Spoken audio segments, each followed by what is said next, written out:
in an effort to prove his innocence in the 90 billion naira corruption allegations leveled against him by the former Deputy National Publicity Secretary of the All Progressive Congress APC, Timi Frank, has offered to waive his immunity. Frank stated that the money was to fund the last general election.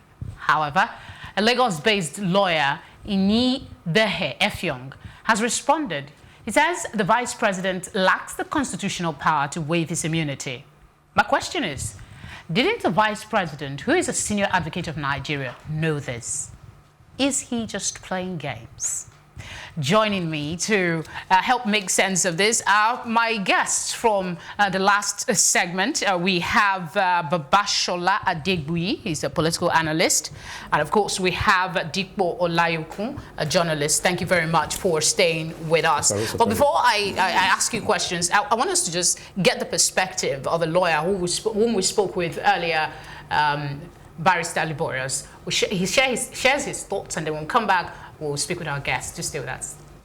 So for looking at civil immunity, then you can say he can waive, you know, it doesn't even need to waive civil immunity, because by the Supreme Court authority of Global Excellence and Donald Duke, it's a 2007 case. He can sue by virtue of Section 308. That does not, Section 308 does not restrain him from, you know, bringing an action to maintain his reputation.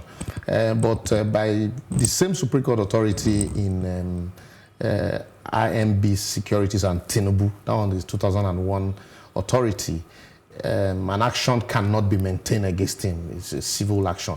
Even if the action was, you know, brought before he became, he assumed that position, that action will be held in abeyance until he leaves office. But for criminal immunity, he can be investigated. There is no immunity to investigation, and so he can be investigated but cannot be prosecuted. The essence of investigation, like we've seen EFCC, you know, have done with, you know, former governors, and even Fayoshe's case really comes to mind. And so you can investigate a sitting governor, deputy governor, president or vice president who enjoys immunity, but that's, you know, immunity, that investigation stops there. He cannot be prosecuted. You know, so I really don't see the area that the vice president is waiving immunity for, because he doesn't have the power to waive. If in a situation where you sue him, the Supreme Court had said he cannot even waive that immunity to defend that action. But the same Supreme Court had said he can sue to maintain his reputation and credibility. So for looking. All right, you've heard Liborius, and our guests are here. He's explained that he can be investigated even though he cannot be prosecuted. For a senior advocate of Nigeria, shouldn't he have known this before saying he was going to waive his immunity? Let me come to you first. Well, we need to understand that lawyers to go to court to get clarification on the Constitution. And that's where we have judges who will sit down and say, okay, let's look at it. Let's compare this and this, and let's look at it and give the interpretation to whatever that is brought to them in the court of law. But looking at the Constitution, the Section 308, one thing I'm so sure of is that that immunity is tied to the position of the Vice President and not to Yemi Osinbajo. You get my point? The allegation is against Yemi Osinbajo, but being in that position, it, as a person, cannot waive the immunity, just like Libros explained. And if you look at some cases, I think Bola Tinubu had some issues in the past whereby the court stated that. And I think that's where they're basing this argument. Yes, that it cannot for any reason waive that. For him to say, okay, I want you to investigate me. I'm ready for whatever you guys want to do. If you want to waive the immunity, the only thing you can do as a person is to either temporarily leave that office or resign for you to be investigated. For you to be prosecuted, not investigated. Do you see the Vice President actually relinquishing his position, however temporary that is? No, I don't think the issue of relinquishing his position came into anything around this issue we are discussing. You see, I think some of the problems we have in this country is that some of us usually fly with the headlines. We don't even go into the integrity of the story. What really happened?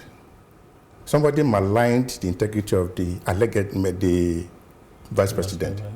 And the man wrote a letter. Before we get to that, the question is, that's what I'm saying. He is saying he wants to waive his immunity. The constitutionality is what we're trying to establish. You need to understand what is at play. We will get to that, yes. but we want to start off with the basis. Do you know the immunity the man is talking about?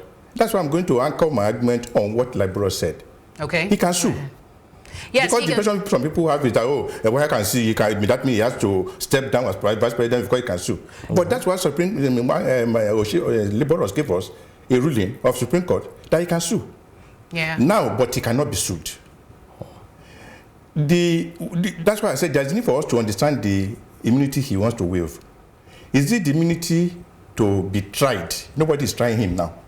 Or the immunity to appear in court when somebody he has sued. Because maybe some people are looking at Section 308, subsection C, that says no request compelling him to appear shall be issued.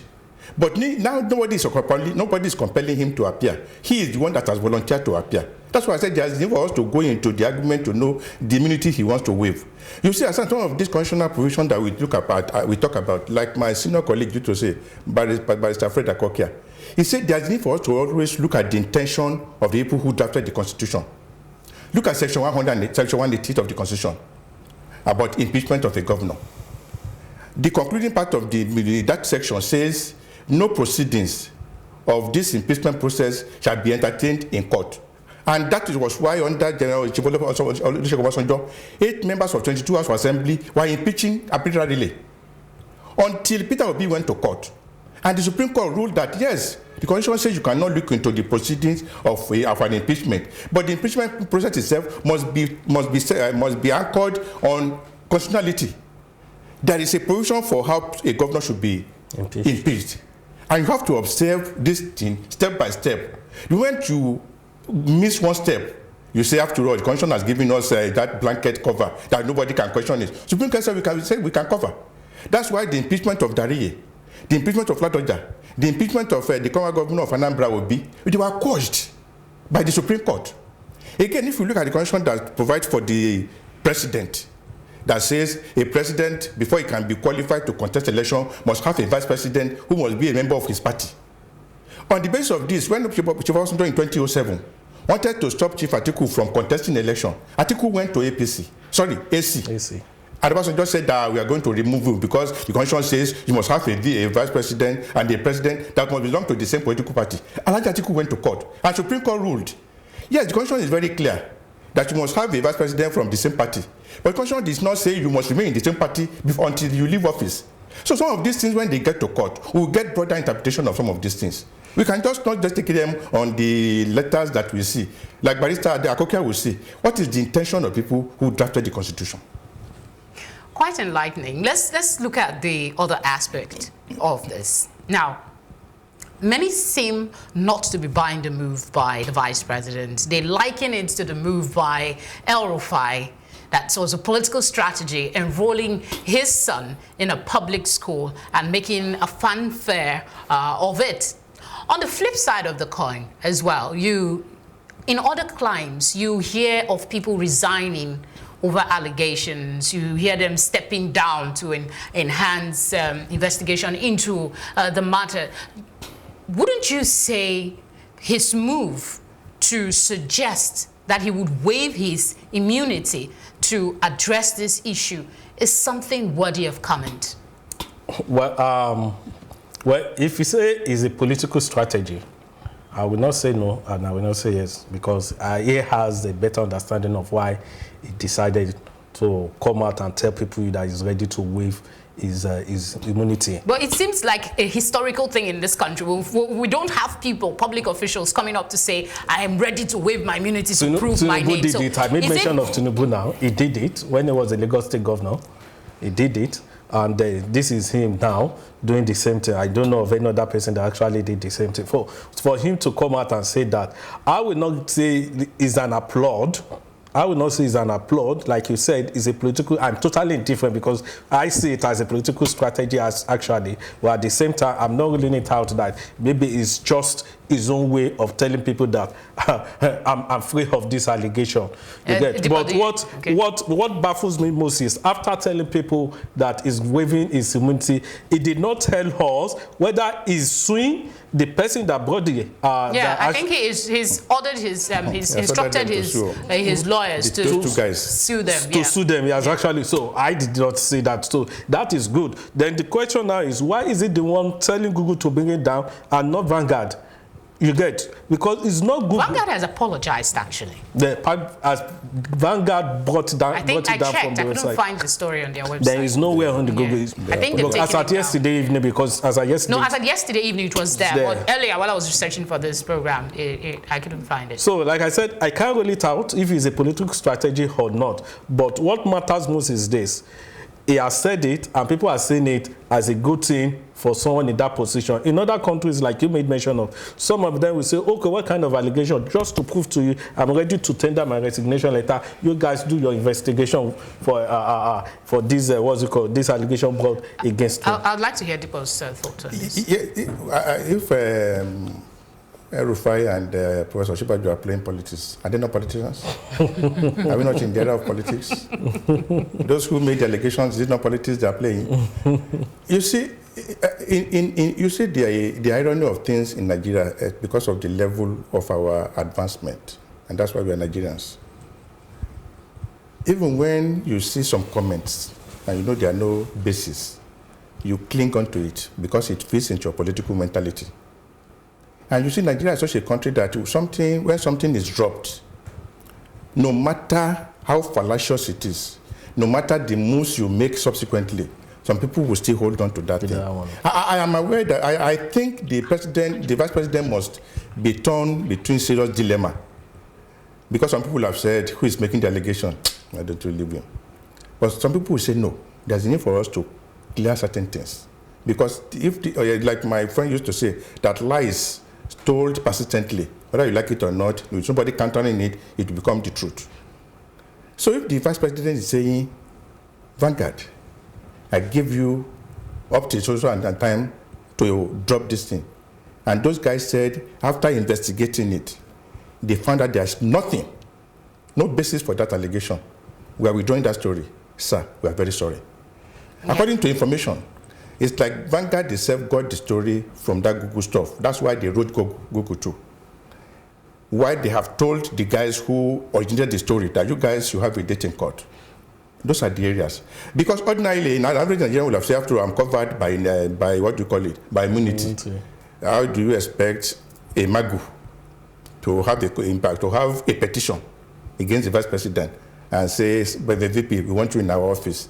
It will be difficult. So some government officials at that level will have hid under that cover to say, after all, they say silence is golden.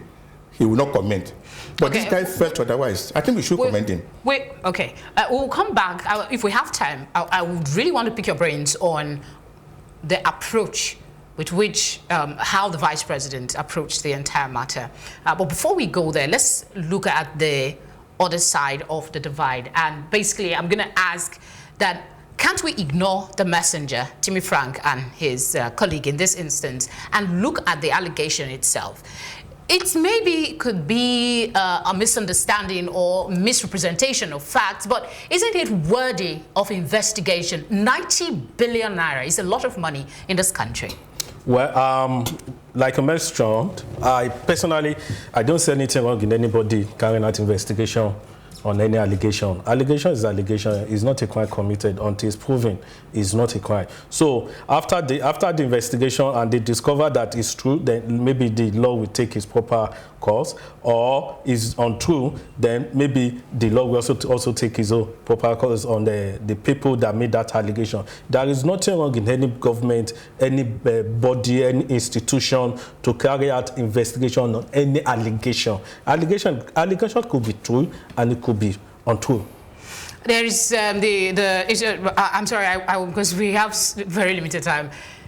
There are multiple reports that there seem to be, some people are linking it to this, that Osinbajo's seeming travels is because he has a falling out with the presidency. Is there any validity to this speculation? Not at all.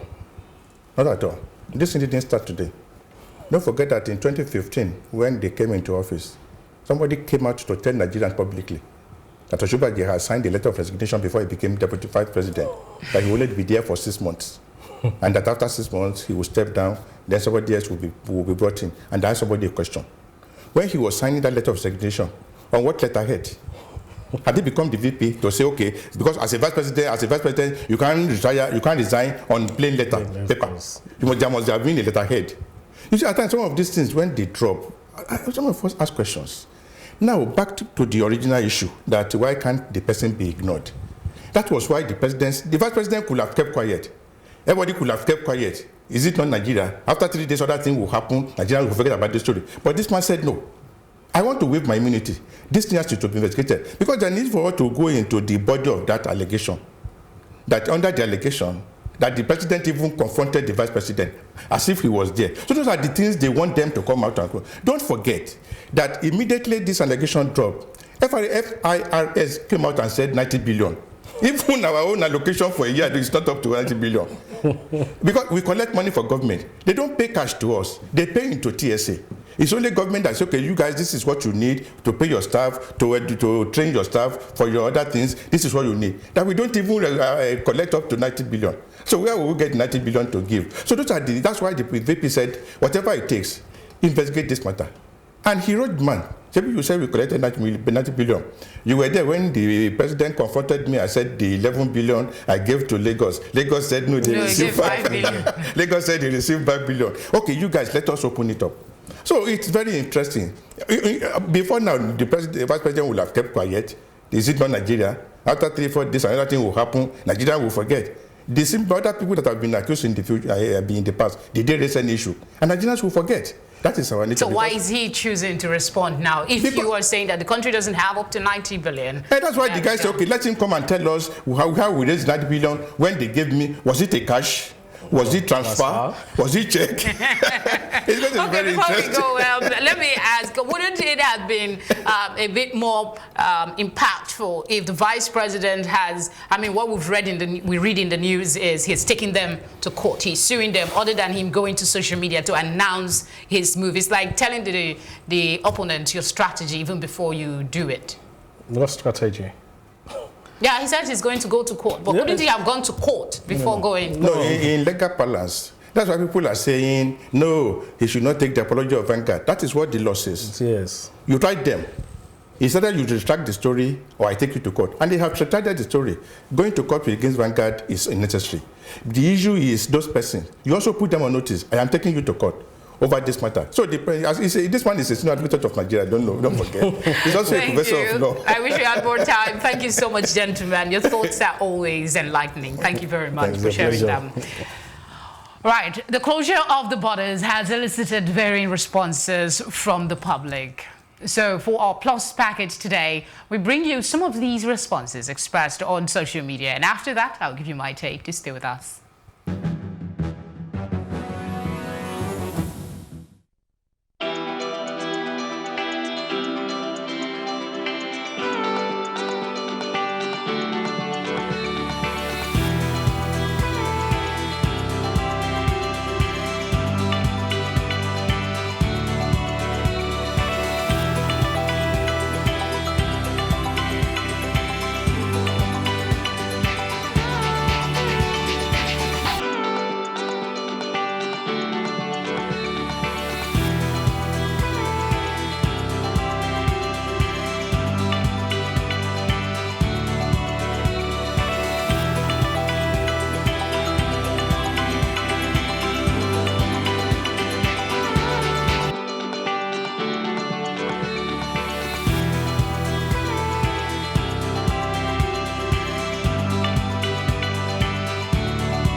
Let us not, in trying to solve a problem, create more. The closure of Nigeria's land borders causes more problems for the already struggling Nigerian. There is no buffer for the hike in prices of goods and food items. It will not, in my layman opinion, address the issue of smuggling in the long term. Addressing the issue requires a more comprehensive evaluation of the problems at all our borders to proffer the right solutions and the will to implement same. I submit that Nigeria's federal government should reconsider and open the country's borders to allow free-flowing commercial activities while long-term solutions are sought. It's always a pleasure to have your company on the program, so please join us again for another round of conversations on topical national issues at same time tomorrow. Until then, be security conscious and be safe.